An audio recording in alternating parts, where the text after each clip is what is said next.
Good evening, and welcome to this edition of Healthy Heart Nation's Heart to Heart Conversation, where we spotlight the impact of Black female judges. Representation matters. A diverse judicial system is crucial to achieve a fair system of justice and promoting public trust in our courts. Many of our courts fail to reflect the diversity of the community they serve. And Black female judges, especially in the higher courts, have historically been underrepresented. According to the Federal Judicial Center, only 70 of 3,843 people who have served as federal judges in the U.S. have been Black women. That is less than 2%. Justice Ketanji Brown Jackson's appointment to the U.S. Supreme Court on June 30th, 2022, was a historical event. It meant so much to so many women of color, and it was a long time coming. Before we get into our conversation about the impact of Black female judges, we would like to take a few minutes to acknowledge 3 female African-American trailblazers who have paved the way for the Honorable Justice Ketanji Brown Jackson's appointment to the U.S. Supreme Court. Jane Bolin was the first Black judge. She was sworn into the New York City Domestic Relations Court in 1939. Constance Baker Mortley became the first Black female judge, having been sworn into the U.S. District Court from the Southern District of New York in 1966. Prior to her appointment, she was the first Black woman to argue a case before the Supreme Court.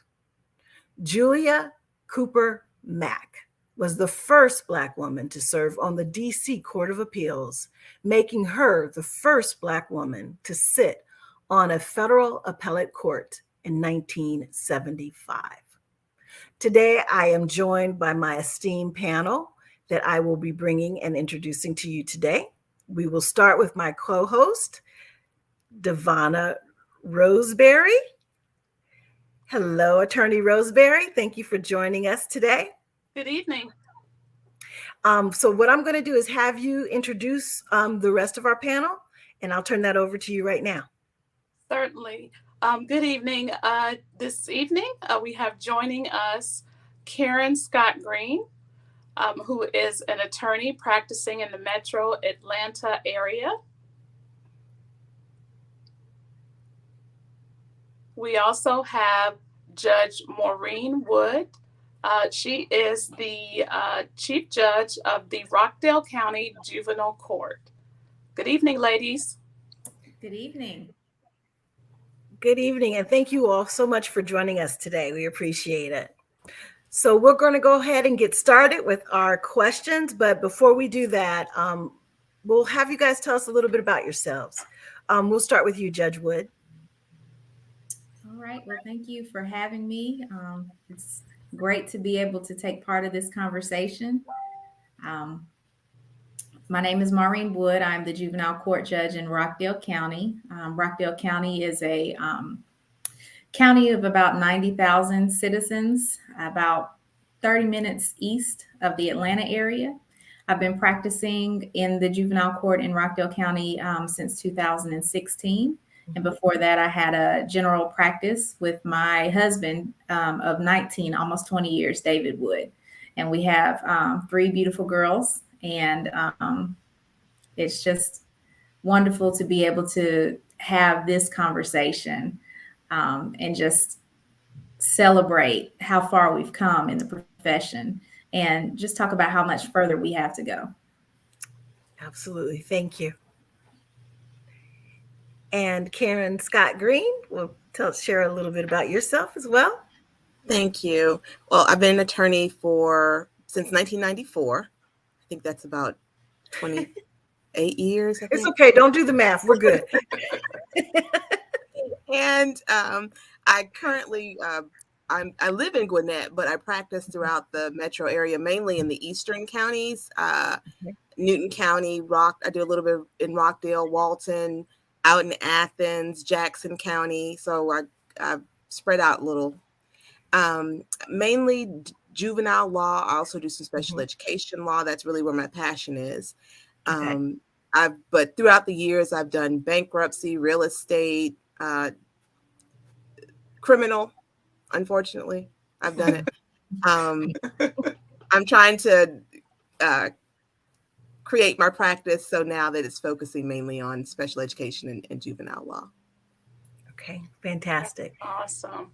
And Attorney Roseberry, how about you? Tell us a little bit about yourself. Oh, okay. Well, my name is Attorney Devonna Roseberry. I have been practicing juvenile law now for, oh boy, I can't do the math either. I'm going to say probably since 2009, somewhere in there, 2008, 2009. That is a passion of mine. Working with families. I have, outside of that, I do some family law. I do adoptions, which is another passion of mine. I'm a wife and a mom of 4. I had to think for a minute. And a grandmother of 1 beautiful baby boy. Fantastic. Well, thank you, ladies, for joining us today. Okay, Devonna, I think you have the first question.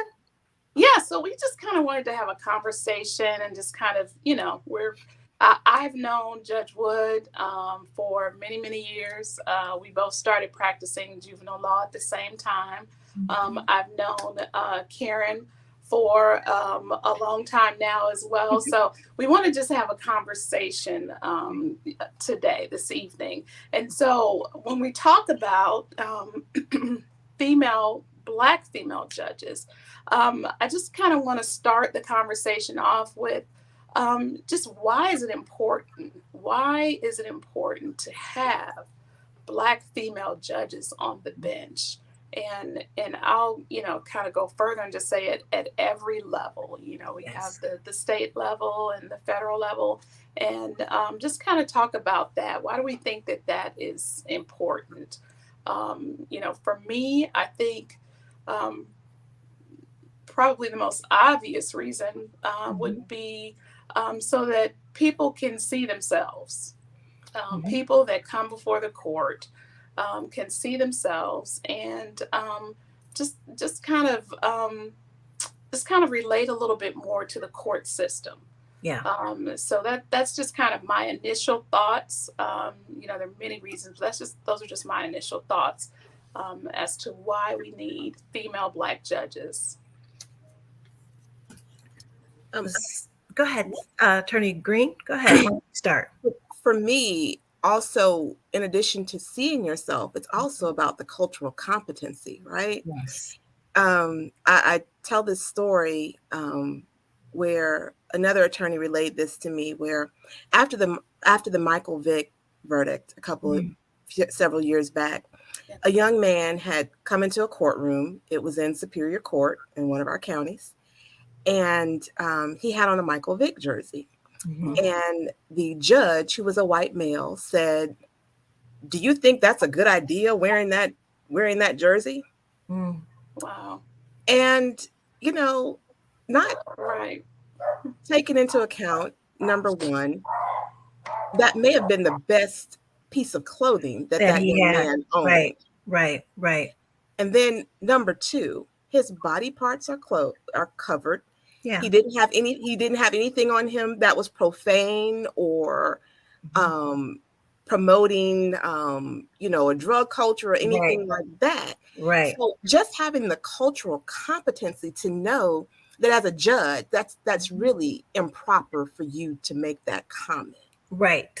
You as a judge, you're very within your within your purview to say something if someone has on something that's low cut, they have something, they're coming into the courtroom with a marijuana leaf on their shirt. Right. Those are the things that are inappropriate. Right. But, this young man very well could have seen Michael Vick as a hero because of what he did on the court, on the field, on the right? field. Absolutely. And so it's the cultural competency when you have someone that's in front of you, understanding that what you may place a value on, or what value you may place on something may not be the same as the person that's in front of you. Right. Yes, because he definitely represented different things to different communities. Absolutely. And for for a very long time, he did represent excellence for the Black community. So yeah, I could see how that would definitely be inappropriate. And like you said, despite that could have really been the best that he had. That could have been the best that he had. Right. And just recognizing that in that moment is crucial. And I've seen judges that don't look like the people in their courtroom make similar things, make similar statements, or make statements that really place a cultural value on what they're saying. Right. And so one instance where a young man was getting a divorce and he was Muslim, and his wife and his child lived in the household with the grandparents, his parents, and also the sister and her family lived there as well. It was a family compound. And so the wife wanted to leave out of the home and get their own home, and this caused some strife. And so the judge actually said to the young man, you need to be a man and get and move out into your own home. Right. And for that person, for this family, being a unit, working together, and also pooling their money was very important. So they actually built this large house so that they can all be together. It was a compound. It wasn't like they were living in a 1-bedroom apartment. But so having that cultural competency, someone in front of you who understands that even though you may not understand their culture, you're sensitive enough that you're not going to make statements like that. So let me ask you this real quick. Is that one of the reasons why you practice in some of the more rural areas? It just kind of came to me. I saw more of a need in the more rural areas, because when you go into these courtrooms, often in some of these counties that I'm in, often I may be one of only a few of the attorneys, particularly in juvenile court, that are there. And so when they have a choice of attorneys, they don't have many options that look like a good percentage of the clientele that's there. Right. And then if a case does come up where, it's a situation like the one you were just speaking of, with the family and the culture, everyone living together, that's something that being in the room, you're able to kind of bring that to other people's attention. In a way that they can understand it, hopefully. So Judge Wood. So I think when we talk about our ideals, and I hope I'm not frozen. Am I frozen? No, you're good. We can see you. When we talk about our ideals, one of those that a lot of us have is that there's this just inherent fairness about court, right? Or there should be. And what has happened is that we've been let down. As a community, we've been let down because for most people, you're not going to go to court, right? Most of us, if we go to court, we got jury duty, right? If we go to court, maybe it's a speeding ticket. But in the situation where you are unfortunate enough to have to go through a divorce or a child custody matter, or have to take someone to court on a family law matter, or heaven forbid you have a child or a relative who gets arrested and has to go through the process of criminal law, you may walk into the courtroom for the very first time and look around and all the people who look like you are in jumpsuits, right? Or all the people who look like you, are in the audience, and there's no lawyer there that looks like you. There's no judge there that looks like you. That's a problem. Because then the first thing a lot of people think is, am I going to get a fair shake? Right. And so I think it's really, really important when we talk about fairness, justice being blind, everyone, that they see that representation somewhere in the courtroom. And when it's the judge, that's even, that's even better, because that we all carry our own biases. We all carry our own life experiences everywhere that we go. And that's the same way when a judge is on the bench, right? And so I just think it's important to help with that idea that the court is fair, that justice is blind, that the person who is making the decision on custody or how much time someone ends up, whether they go to jail or they get probation or whatever the case may be, that be someone that they feel like they actually have something in common with. I know for me, one of the things that really struck me about juvenile court was so many of the kids that were coming through the court look like they could be my son or my nephew, or as opposed to, I don't see some threat. I don't see a thug. I don't see, I don't see that. I literally see a person who is deserving of a fair shake. And that's important. And that's important. So no, it is very important. And so I really wanted to get you guys' take on, when you first heard about the potential appointment of Judge Ketanji Brown Jackson, how did that make you feel, like in the earlier stages of her selection, as well as, how did you feel listening to her confirmation hearings? Ooh. It's about time. So for her, exactly. So for her nomination, I think absolutely across the board, we were all like, it's about time. It's a shame that it took this long. But her confirmation hearings were just, that was a dog and pony show. That was a bunch of nonsense. It really was. This woman is more than qualified to sit on anyone's court. And so the things that they tried, they couldn't get her on anything of substance. So they were picking at it, just like really pulling straws. Yes. But she's more than qualified.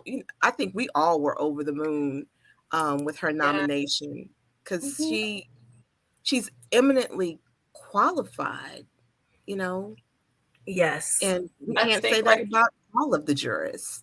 Yeah. I think, like you said, I mean, with the nomination, it's like, yes. But then it's like, oh boy, what are they going to pull out? Right. For me, I was just waiting for them to, but like you said, they couldn't get her. They couldn't get her on anything. And she held her ground. She was graceful. She was professional. She was all of that in those confirmation hearings. And she was strong, and she pulled through. So lots of pride. Just couldn't be happier. But like you said, also, it's so about time. Right. And Judge Woods, what do you think? What did you think? Just proud. I just kind of think back, my children, my oldest is 19. Okay. So they've all experienced having a president lead the country in a first family who are African American, right? And so they've experienced, not just Simone Biles, but Gabby Douglas too. I mean, they're growing up. Serena, they're growing up in a different time. We've always been great. We've always achieved, we've always had to be so much better to just get a piece, right? I just feel like when you tell your children you can do anything you want to do, You can be anything you want to be. Every time that ceiling is broken, for whether it's another position, or another appointment, or another milestone, another discovery, another record, Yes. that cements the deal. And so Yeah. I just felt good, because it's like, it's about time it's finally happened. And Yes. when you say that lady is more qualified than every single Exactly. person who has ever sat on that bench, Right. and to see her qualifications, right? We're in this world of social media, so to see all of her qualification displayed, and to see that she has actually been in the trenches representing defendants, right? She's been, Was she a public defender? public defender. You don't She's see done it all. There was a graphic that showed her and the other ones, and all the boxes were checked across, across her, across the line. You think that you have to have this this one path, right? Yes. Or it can't happen for you, and that's not the case. She literally just kicked the door wide open, and so I just proud, and and just having this conversation, like, to that level, right? Like, if we're looking at our parents, right, and as they were growing up, their parents were telling them you could be anything, you could do anything, and in the back of their minds there was that doubt, because they had never seen it. That was not something that they had ever seen. And so, through our parents' generations, they were able to see some of the firsts, like Jesse Owens, and in baseball and basketball and all of the different sports.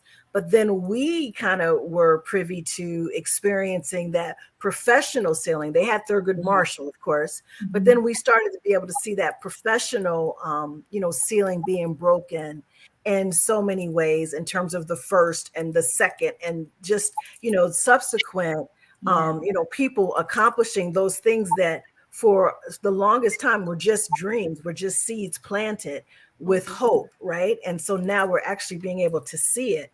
And so, when you're mentioning that our kids have only seen, in some instances, that expectations and things like that, how do we push the next generation to continue to thrive, and to continue to seek, the best of the best, and to continue to represent that for our community? I think we keep pushing our children to be better than we are, because each generation, because my parents, my mom was born in 1940, my father was born in 1930. They didn't come from a generation where they were told that they could do anything, because they were born in Jim Crow South, in Florida, Central Florida and North Florida. And neither one of my grandparents, my grandfathers, lived long enough to be able to vote. They both died in the 1950s. Wow. And so, my father had to leave from North Florida to come down to Miami for the first time to be able to vote. So we want our children, and then their granddaughter, me, runs for a Superior Court judge this year. I didn't win, but the opportunity was there for you to do it. Yes, absolutely. And I stood on their shoulders to be able to do that. And in the same token, you won for just to be able to do it, and to have that courage to do it. Yes, that audacity. To think that I could.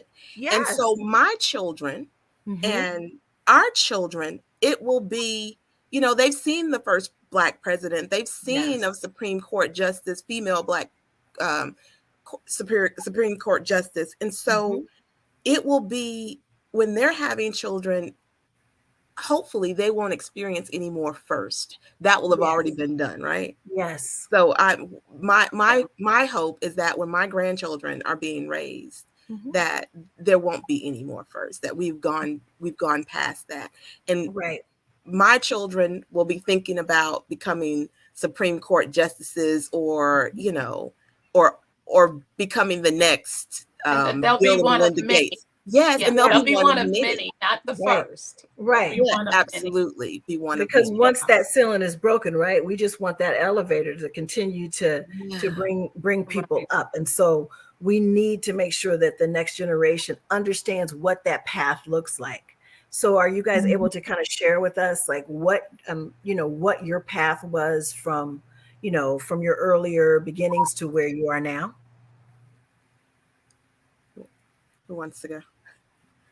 We'll start with you, Devon. Is she frozen or I think she is. she might be frozen. Okay, so Judge Wood, we'll start with you. Sure. So I grew up actually in Tennessee, Murfreesboro, Tennessee. And I love my hometown. But, some of the things about growing up in Middle Tennessee helped me figure out very early on what I wanted differently for myself, right? I was always maybe the only or one of 3 or 4 Black girls in my class, right? And so I was always in that situation where I was feeling like I had to be the representative for the entire race, right? Yeah. If I didn't make great grades, then I'm letting the race down. If I was late for school, then we all party and truant. CP time, huh? Okay. Right. It was that, right? So I had a cousin, and rest in peace. She's passed away now, but she was older than me. And when I was in high school, I visited her at Spelman College. Okay. And I stepped onto that dorm campus, and I stepped into her dorm room, and I just felt like I was at home. Oh, and wow. Yes. When I came to Atlanta, you have to understand. I'll tell you this story, right? So I guess I was in, I don't know what grade. I was in high school, and my family, we rarely went on family vacations, okay? But we were going on this family vacation somewhere in Florida. I don't know where we were going, to a beach. And we drove through Atlanta, Interstate 75, and traffic was standstill. People were on top of their cars. Music was blasting. When she said people on top of the cars, I think we all know. Listen, this country girl from Murfreesboro, Tennessee is looking like, what is this? And so I was thinking to myself, okay, Atlanta is a special place, right? And so, we were driving through, and, Olympics was about to happen. And just all the things that were happening in Atlanta at the time just made you feel like if you come here, you're going to be successful. You're not going to be the only one, right? And so stepping on the Spelman campus, it was that same feeling. So I decided to follow in her footsteps. And that was the first time I'd been in school. And I just, everyone around me was like, doing your thing. And that was the first time we didn't have to have that pressure of, I'm going to be the representative and all those things. Right. Right. So I thought I was going to be an engineer. That's what I thought. I thought I was going to be an engineer. I was going to be, do a couple years at Spelman, 3 years at Spelman, then do 2 years at Georgia Tech. And I was going to be a biomedical engineer, and I'm going to be making, limbs for people. And, I just had this, I had it planned out. Right. I got to my sophomore year, I was a mathematics major, and realized not only do I not want to be an engineer, I probably would not be a very good one. Right. So I had to really evaluate, what do I like? You might be okay in math, but you really don't like math. You might have thought you wanted to make things, but you're actually not very good at that. So what is it that you want to do? I love to talk, and I love to tell people what to do, and I love to read. And so all of and my husband tells me, like, I always think I'm right, like, and I'm just like, but most of the time I am right, so it's exactly. So I think it was. You're like, what's the problem? Of course you are. What are you talking about? I think it's just natural. You're looking around at all these women at Spelman. They're studying for the MCAT, studying for the LSAT. They're doing these internships on Wall Street, and all of these things. And it's like, well, what are you gonna do? And I really had to evaluate. And I thought I would be, not only would I be a great lawyer, I'd be a great judge. Like that's what it was. So but it took a little bit of searching, and it took me being in an environment where everyone was pursuing excellence. Right. Me to really try to say, what are you doing? What do you really want? What would you be great at? So I came to Atlanta after law school. and started living the dream, right? Okay. My husband and I, we started a firm together, and actually, before we started a firm, we worked for someone who was a real estate lawyer, and my husband did all the closings for this guy. I mean, he was doing all of that, and so he hired me, which is strange. You hire husband and wife, but he did. He hired me because he had a small firm, but I mean, he was doing lots and lots of business in the area because. People would say, you closed on our house. Now we're getting a divorce. Can you do my divorce? Or you closed on my house. My parent passed away. We need you to help with this probate matter. Or you closed on my house. I need to file bankruptcy. So he was referring all that business out. So his bright idea was for me to handle all that stuff that he was referring out. So it was a great training ground because recycling black dollars, huh? Yeah, absolutely. And I got to learn how to do so many different things. And I fell for family law is what it was. Okay. And through the process of doing a lot of just general practice in family law, I stumbled into a juvenile court. Okay. And I met Devonna. And we started representing parents and children. I mean, I think, we have represented probably, what would you say, Devonna? Hundreds and hundreds and hundreds of people, if not more. I mean, it's just parents, children, just over the course of, the time that we were doing that work weekly. And there were certain jurisdictions that were not as welcoming. I remember going with another colleague because we were, juvenile work is 90% indigent work, right? Like most people that have children that are in danger of coming into the foster care system, they would qualify to have a lawyer appointed to them, right? And so it's a lot of it is appointed work, and of course the children can't afford to hire a lawyer, so that's appointed work as well. And so what you would do is you would go around and you would go to a different juvenile courts, and say, I'm practicing in this area. Do you need any parent attorneys? Do you need any attorneys to represent children? And 9 times out of 10, they do. They really, really do, right? And so I was with a colleague, and I won't say what jurisdiction it was, but we were, just letting people know, hey, we practice in this area. We love to, represent some parents or some children. And we didn't get past the lady that sits behind the window. And she looked at us, and I was with another Black woman attorney, and she looked at us up and down. Now, mind you, we drove all out here, like about a 45-minute, 50-minute drive. I don't want to give away where the jurisdiction was, but it was a good little drive. And you don't do that unless you already know that they need people, right? That's not, you're not just showing up on their doorstep unless you know that there's a need there, right? And she literally looked at us up and down, and she said, "Oh, we don't need you." It was the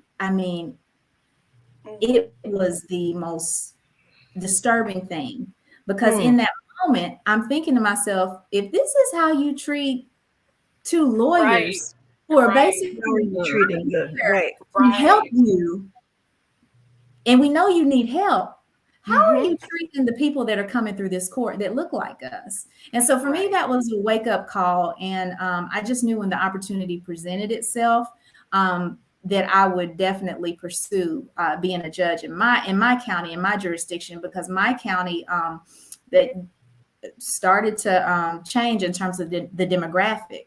And I think it's very important, the conversation that we're having today, that people have the representation in all different classes of courts. And it'd be very important that people in the courtroom look like them, or at least have shared life experiences with them. And so that was really kind of that experience was one of the things that really made me say, let me look into being a public servant in my own community. And one thing about juvenile court, I did not have to do like Attorney Green. I did not have to run for the position, which God bless her. Listen, I don't know. That's a whole nother animal, right? Like anybody that runs for public office, like my hat goes to you, because that's a whole other animal. But my position is a appointed position. Right. And so It was Okay. really, really about making sure that the people who make that decision, for me, it was a chief superior court judge in my jurisdiction, Okay. knew that I was interested. And it took a while. Like it wasn't just, hey, Overnight. It wasn't an overnight success. Huh? somebody else had the job. So you don't, that's an awkward situation. But it's just Sure. making sure that when the opportunity becomes available, You were that ready. you know that you're there, you're qualified, and that you would do a good job. So Absolutely. Well, you touched on a few things in your story, and I know that some of you all are ambassadors for Healthy Heart Nation, but this platform is really about, you'd say a lot of times you can't be what you don't see, right? And it took your ability to be exposed to something that you weren't necessarily exposed to by touching the campus of Spelman, right? And then being around other women. I think young women, that were at similar paths as you, right? So I saw, something on TikTok. This beautiful girl was on there, and she was like, just a check mark, like, okay, I'm at an HBCU right now, and I'm not the smartest or the prettiest or the most driven. Like, to be around that gave you the courage to step outside of what you already knew and what you thought you wanted to do, to use your skills to service the community. And so that is very important. And so I would like for, anyone who is listening to realize that you might not have come into, your life or your career thinking that you wanted to be a judge or a lawyer, but you have those skills. And and you want to be of service. It is something that that you should consider. And I was talking to Attorney Green earlier. I said, just law school is the path to anything. I think law school teaches everyone how to think, right? And with a law degree, you can go and be a CEO of a company, right? And you're in a position to read contracts and to understand and to really apply your skills and your knowledge to be successful. And so, the path that you just outlined to your judgeship really is a path that other people, I would like and hope that they can see themselves on as well. So, Attorney Green, do you want to tell us your story? So, yeah, I think I mentioned earlier that I grew up in South Florida and in Hollywood, but more importantly, the name of my neighborhood growing up was called Carver Ranches, named after George Washington Carver ranch homes. Not really creative, but my community was a village. Like it's the kind of neighborhood where we literally knew everybody on our street. Okay. That means you couldn't act up either, huh? Oh no, because my mother was a beautician in the neighborhood. Okay. So folks knew where to call her. And my father was a fireman in the neighborhood. And folks knew where to find him. So no, ma'am, we could not. And they did call. Right. But so raised by this village, I had a Girl Scout troop leader in our neighborhood who was in law school at the time. She was young and married, and she was our Girl Scout troop leader. And she was the first Black woman that I knew who was an attorney. So we saw her like go through law school. She got married, went through law school, and then we saw her take the bar and start her practice. She never went to work for anyone. She opened up her own law office.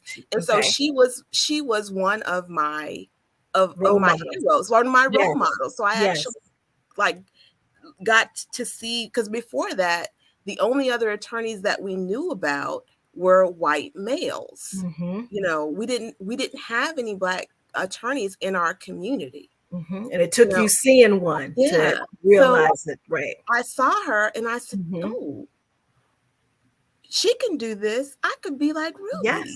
Yes. And I tell her this story whenever I talk to her. What's her full name? We want to give her a shout out right here. What's it? So she's Ruby Seymour Barr. Okay, fantastic. Yes. Thank you, Ruby. She's in Tallahassee now. Okay. But she's still practicing law. Okay. But she, with seeing her and seeing, and she opened up an office right in the neighborhood. Her father was a chiropractor, so he carved out a portion in the front of his office for her to have a law practice. Okay. And she was everybody's lawyer. It almost seems like that would go good together. Like if they got into car accidents and they needed to go see a chiropractor, you need a lawyer. She's right up there. She was everyone's lawyer in Okay. the community. Okay. And so I saw her dedication and her service to the community with doing Girl Scouts, Yeah. with, having her law practice there in the community. And So, pouring into young girls. yeah, Essentially. she really Right. did. She Mhm. really did. Mhm. And with that, seeing her life of service, and then seeing my parents, who were always very involved Mhm. in the community, being involved in our neighborhood, Mhm. that's what I wanted to do with my law career, to Okay. be of service in the, Yes. and Yeah. so part of that is doing juvenile work, doing Right. special education work, the giving back, the lending of my services, and of, Mhm. tithing of my talents. Yes. That's And part just of that. and just with your background, right? Like, I mean, first of all, your father's a fireman, so he was literally saving lives. But the beautician in the Black community is huge, right? So she was not only giving us confidence and helping us look beautiful, she was our counselor, right? She was our doctor. They give legal advice. I mean, at certain times, because they have experience with so many different women throughout the course of their profession. I mean, they're looked up quite highly in our community. Yeah. And so you had the best examples, as your role models, as your parents, as well as Miss Ruby. So that's fantastic. Yeah, That's thank you. fantastic. So if you were to give any advice to any young people just kind of coming up now, who are looking at you all as potential role models, what didn't you know that you would tell them, now?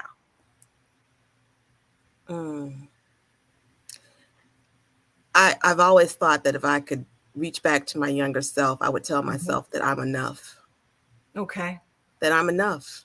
I always, when I was younger, being, I was born in '69, so I grew up in the '70s. Okay. Being a dark-skinned kid with a dark-skinned female, particularly, Right. growing up in the '70s, Mhm. and not having the thing, not looking like what They said was told beautiful. you was Right. beautiful. Yes. It even though everyone else pours into you, telling you that you're beautiful, when you don't see It's not represented. when you don't see Right. yourself being represented, I didn't know until I was much older that I was enough, that Right. that I'm beautiful because I am made in the image of God. And Yes. but it took me, I would say, late 20s before it finally Well, clicked. that was And early. Late 20s is pretty early. Actually. but it felt like a long time because of the Yes. the head injuries that I had to get from hitting my head so many Right. times and Right. making mistakes. Right. But I would definitely tell my younger self, you are enough. Okay. Just keep on Fantastic. going, doing whatever it is that you want to do, because Mhm. I think too that getting the degrees was kind of my shield to say, see, I am worthy. See, I'm Validation. smart. It's my Yes. best. Yeah. And Mhm. and so telling my younger self, you are enough. Mhm. The degrees, Mhm. having the other people in your life, that's not what's going to make you whole. You have to get that from the inside. Absolutely. Yeah. Absolutely. And for you, Judge Wood? Oh gosh, okay. A couple of things. One thing I would say is that I was very naive about how the world actually works, if that makes sense. Like I definitely was very idealistic. I really believe like, hey, if you want to be a lawyer, you just, go to school, you're going to, that's it. I really didn't think about, all the steps after the fact, like what happens after you get your degree, right? Like even after graduating from college, I just thought, you got the degree, everybody wants to hire you no matter what you want to do, like you're this expert, right? And I started to hear network, and I didn't know what that meant. It was this word I didn't quite know. Do you want me to go and like mix and mingle with strangers. No, build relationships. Yes. And that was really hard for me because I feel like I'm a genuine person, right? Like I can't just, fake it. Hobnob, right? Exactly. I just can't. And so that was really, I'm going to be honest, it was very stressful for me when they said, Maureen, you need to network. What do you mean? Like I can't stand around and smile in these people's face. I don't want to do that. But building relationships with people, I think I would have had an easier time in law school if I had taken the time to volunteer in somebody's office. One of my hardest classes was civil procedure, not because the material was hard. I just didn't know. I didn't know what a summons was. Like I just didn't the vocabulary by itself. I'd never been in a courtroom before. I just had this idea that I'm going to be this lawyer. And just knowing what I know now, there are so many people that are willing to expose you. Absolutely. And help you. And it's free to sit in the back of a courtroom, and just watch what's going on. And so, I thought you learn everything out of a book, but there's so much to be gained just from that real life experience. And I wish I had done more of that. I think young people are doing that now, more so than I was.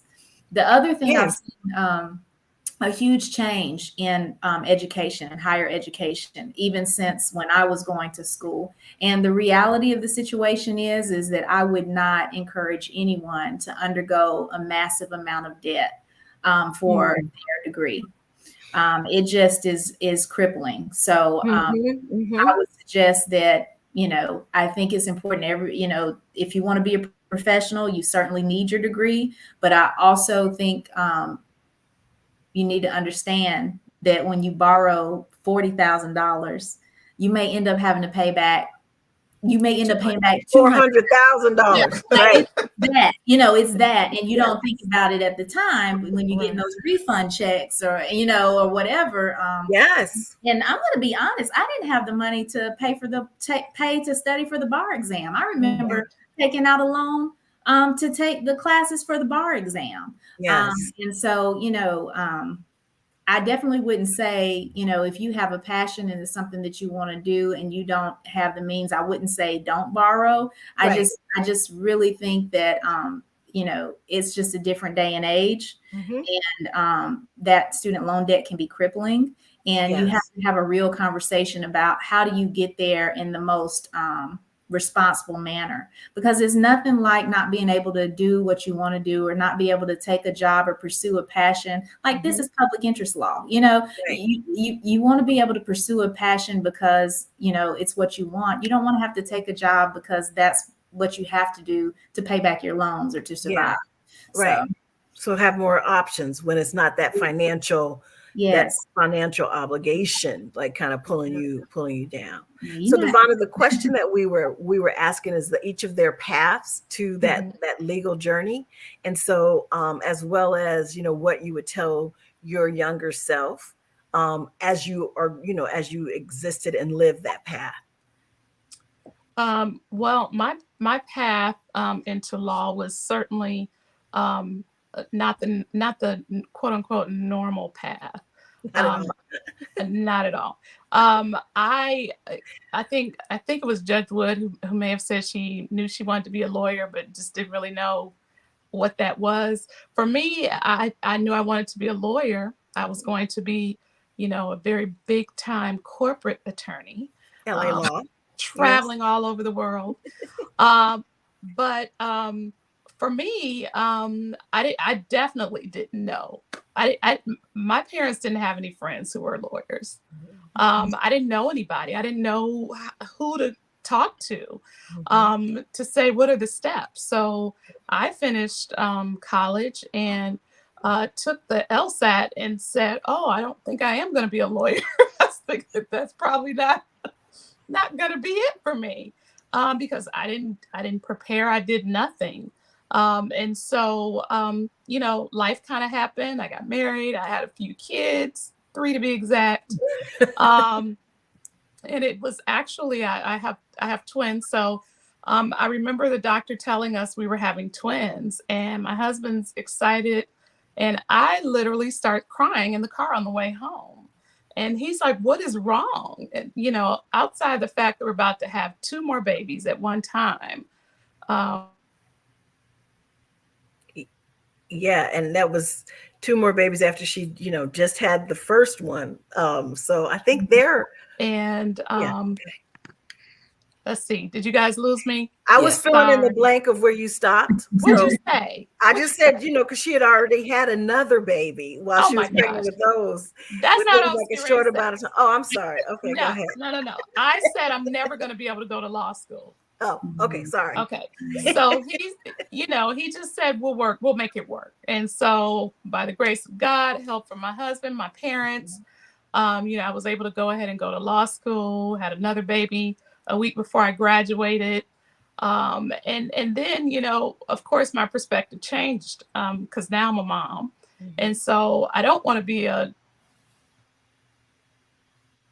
She didn't want to be the corporate one having to do all those billable hours as I'm filling in the blanks. And then she did go ahead and get started on, there you go. I said, you didn't want to be a corporate lawyer and having to do all those billable hours. Okay, take it from there. Oh, we lost her. Oh, there we go. She's back. Okay. Are you there? Okay. So she started. Yeah, you're on mute. Okay. She's having some technical difficulties. Are you there? Yes. Fast forward really quickly. My perspective changed and I decided it wasn't business law I wanted to go into. I wanted to help families. Yes. So that's kind of how I ended up doing family law. Mm-hmm. I also did real estate closings for a time, and then found myself in juvenile court as well. And I guess I have not looked back since that time. Yes. With the public interest law, as Judge Wood stated, and so, it just became a passion. It can be really heavy work, really draining work at times, but I am passionate about it. So that was kind of my journey. And what I would tell my younger self is, don't give up. Like, I think the biggest change between now and when I was, finishing school and is that we did not have the internet. And I know young people hear that all the time, but we just didn't have the information at our fingertips that they have. Had I not, today not known how to become a lawyer, I could have just Googled it. What are the steps? And they would pop up and say, but we just didn't know that back then. So just don't give up. If it is a passion, reach out to people who are doing it. Yes. There are so many people who just want to help and who will help, who will let you shadow them. I've done that with my own children who've had interest in different fields, Yes. And so, just get the information. Don't give up. There's always a way. And yes. I think that was what my story was about. There's a different path. Yes. I attended a non-traditional, they called it a non-traditional law school. So there's always a path, Yeah. Mostly everyone in my law school was in a second career. They were older. There were some people who were fresh out of college, but most of them were kind of like me. So.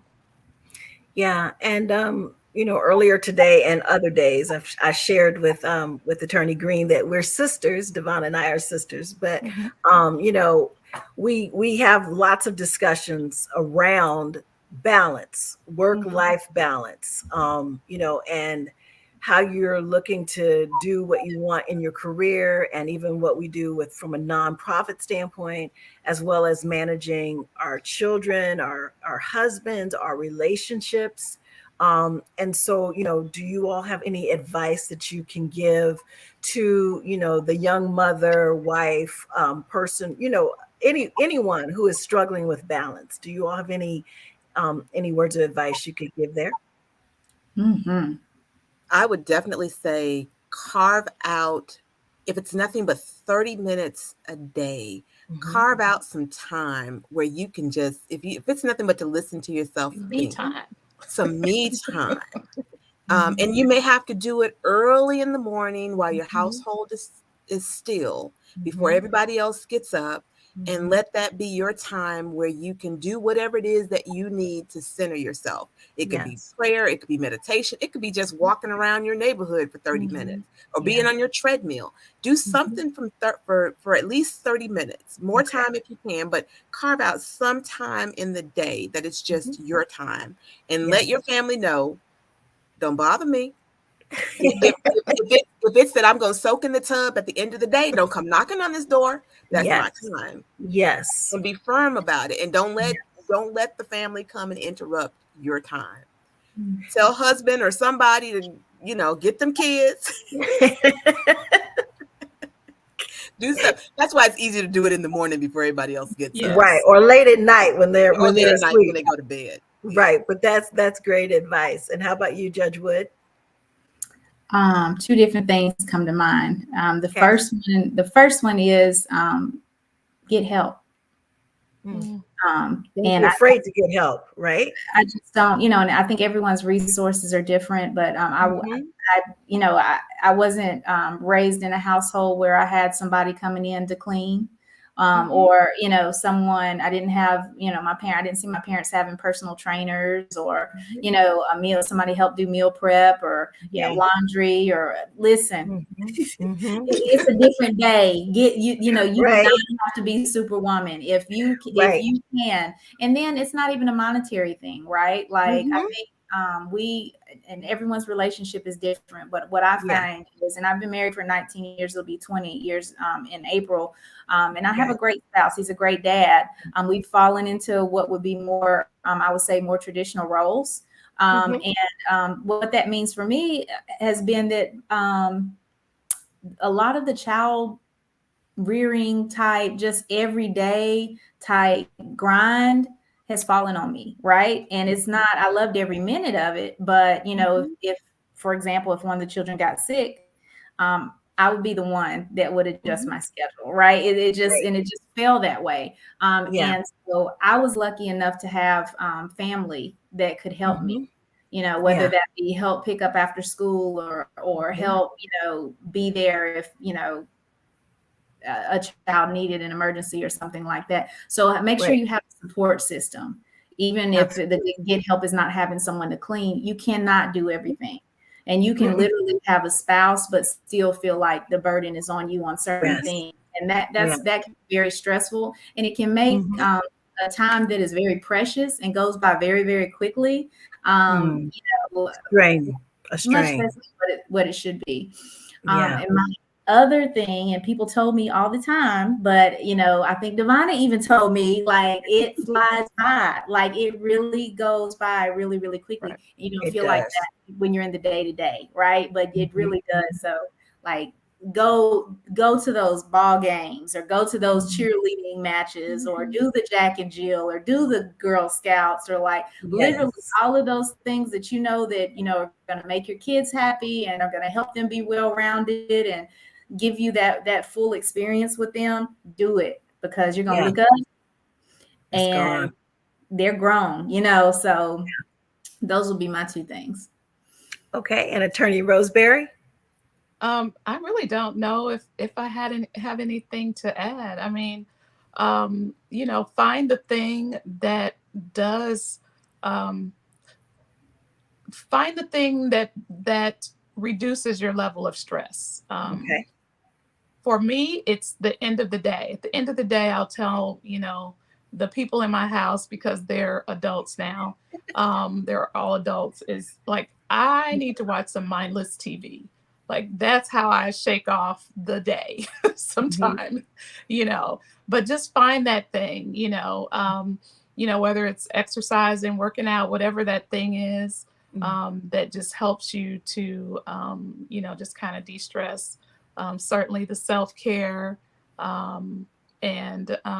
but then, as Judge Wood said, and I'm sure I did tell her, is it does fly by. So you kind of, if you blink, you'll miss it. Mm. And so that is the balance, is how do I ensure that I'm present for my family, but that I do not go crazy.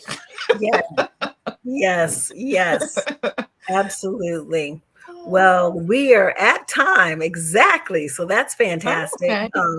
But I want to thank you, Judge Woods, Attorney Green, and Attorney Roseberry for joining me today on the Heart to Heart conversation.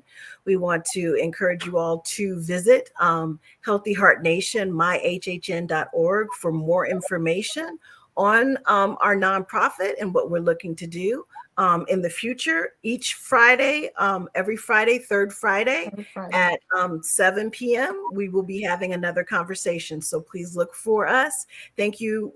Thank you, ladies. If I may, right before you sign off, yes, just something that we talked about earlier. I think Judge Wood brought up, don't go into debt. Yeah. So I just want to, please visit Healthy Heart Nation's website, myhhn.org. Yes. We do have scholarships available for HBCU students to alleviate some of that financial stress. So we would encourage people to go and visit the website and apply for the scholarships. I believe the last day to do so is September 1st. September 1st. And this particular scholarship is for people attending HBCUs right now. So we'll do other scholarships as the time goes by, but this one is specific to that. So thank you, Devonna, for that. I forgot to bring it up. All right. Thank you all for tuning in with us. Have a good night. Thank you. Thank you. Have a good evening.